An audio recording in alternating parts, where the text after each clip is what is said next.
জানুয়ারি থেকেই কার্যকর হচ্ছে নবম জাতীয় পে স্কেল, সর্বনিম্ন বেসিক ৩৫,০০০, ১:৪ অনুপাতে ১২ গ্রেডের নতুন কাঠামো সরকারি চাকরিজীবীদের জীবনে আনবে বড় পরিবর্তন। ইন্ট্রো। আসসালামু আলাইকুম। আপনি দেখছেন পে স্কেল আপডেট জোন। সরকারি চাকরিজীবীদের পে স্কেল, গ্রেড, পরিবর্তন এবং বেতন কাঠামোর সর্বশেষ ও অগ্রিম আপডেট পেতে আমাদের সাথেই থাকুন। আজকের ভিডিওতে আমরা তুলে ধরব ২৮ ডিসেম্বর সারা দিনে প্রকাশিত পে স্কেল সংক্রান্ত গুরুত্বপূর্ণ তথ্য। অর্থ উপদেষ্টার কার্যালয়ে একটি জরুরি বৈঠক অনুষ্ঠিত হয়েছে। এই বৈঠক থেকেই এসেছে সরকারি চাকরিজীবীদের জন্য বহুল প্রতীক্ষিত ও অত্যন্ত গুরুত্বপূর্ণ ঘোষণা। বৈঠক শেষে প্রধান উপদেষ্টা জাতীয় সংবাদ মাধ্যমকে জানান, জানুয়ারি থেকেই কার্যকর হতে যাচ্ছে নবম জাতীয় পে স্কেল। এই সিদ্ধান্তের মাধ্যমে দীর্ঘদিনের অপেক্ষার অবসান ঘটতে যাচ্ছে সরকারি কর্মচারীদের। নতুন পে স্কেলে সর্বনিম্ন বেসিক বেতন নির্ধারণ করা হয়েছে ৩৫,০০০ টাকা। একই সঙ্গে বেতন কাঠামো পুনর্গঠিত করা হয়েছে ১:৪ অনুপাতে এবং পুরো কাঠামো সাজানো হয়েছে মোট ১২টি গ্রেডে। এই বৈঠককে ঘিরে সকাল থেকেই প্রশাসনিক অঙ্গনে ব্যাপক আলোচনা চলছিল। সাম্প্রতিক সময়ে দ্রব্যমূল্যের ঊর্ধ্বগতি, জীবনযাত্রার ব্যয় বৃদ্ধি এবং মুদ্রাস্ফীতির চাপ সরকারি কর্মচারীদের বাস্তব জীবনকে কঠিন করে তুলেছে। সেই বাস্তবতা বিবেচনায় নিয়েই সরকার এই নতুন কাঠামোর পথে এগোচ্ছে বলে জানানো হয়েছে। নবম জাতীয় পে স্কেলের মূল দর্শন হচ্ছে ন্যায্যতা ও ভারসাম্য নিশ্চিত করা। একই কাঠামোর ভেতরে দীর্ঘদিন ধরে যে বৈষম্যের অভিযোগ ছিল তা কমিয়ে আনার চেষ্টা করা হয়েছে। এতে করে বিশেষ করে নিম্ন ও মধ্যম স্তরের কর্মচারীরা তুলনামূলকভাবে বেশি স্বস্তি পাবেন বলে মনে করছেন সংশ্লিষ্টরা। নতুন কাঠামো অনুযায়ী গ্রেড ভিত্তিক বেতন ধাপে ধাপে বাড়বে। বার্ষিক ইনক্রিমেন্ট আগের মতোই বহাল থাকবে, তবে বেসিক বেতন বৃদ্ধি পাওয়ায় ইনক্রিমেন্টের আর্থিক মূল্যও আগের তুলনায় বেশি হবে। এর ফলে দীর্ঘমেয়াদে কর্মচারীদের আয় ধারাবাহিকভাবে বাড়বে। এই পে স্কেলে শুধু বেতন নয়, ভাতা কাঠামোতেও পরিবর্তনের ইঙ্গিত দেওয়া হয়েছে। বাড়ি ভাড়া ভাতা, চিকিৎসা ভাতা, উৎসব ভাতা এবং অবসরকালীন সুবিধাগুলো নতুন কাঠামোর সঙ্গে সামঞ্জস্য রেখে পুনর্গঠিত করা হবে। ফলে একজন সরকারি কর্মচারীর মোট প্রাপ্ত সুবিধা আগের তুলনায় উল্লেখযোগ্যভাবে বাড়বে।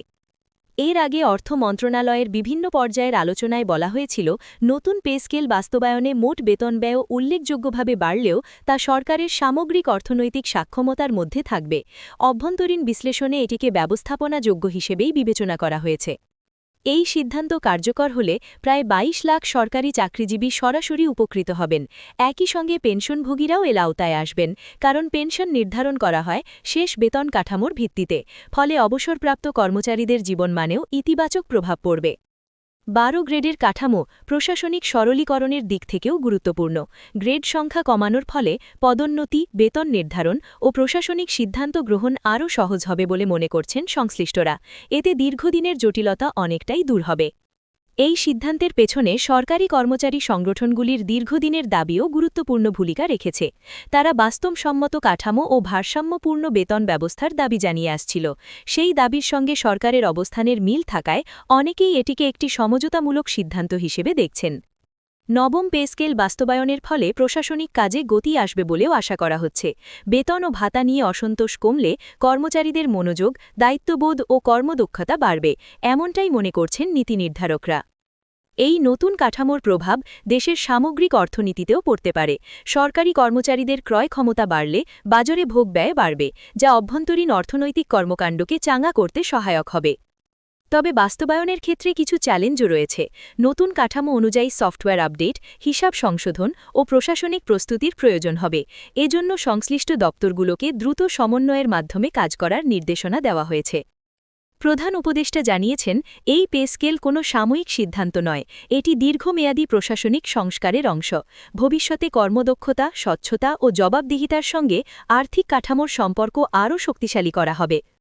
সব মিলিয়ে নবম জাতীয় পে স্কেল কার্যকরের এই ঘোষণা সরকারি চাকরিজীবীদের জন্য একটি বড় স্বস্তির বার্তা। এটি শুধু আর্থিক সুবিধা নয়, বরং প্রশাসনিক স্থিতিশীলতা ও সামাজিক মর্যাদার দিক থেকেও গুরুত্বপূর্ণ বলে মনে করা হচ্ছে।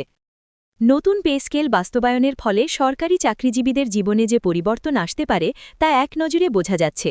বর্তমান সময়ে দ্রব্যমূল্য ও জীবনযাত্রার ব্যয়বৃদ্ধি উল্লেখযোগ্য, তাই এই বেতন বৃদ্ধি সরকারি কর্মচারীদের দৈনন্দিন খরচ সামলাতে সহায়ক হবে। বাড়ি ভাড়া, চিকিৎসা, শিক্ষা ও নিত্য প্রয়োজনীয় খরচের ক্ষেত্রে নতুন বেসিক বেতন সরাসরি প্রভাব ফেলবে।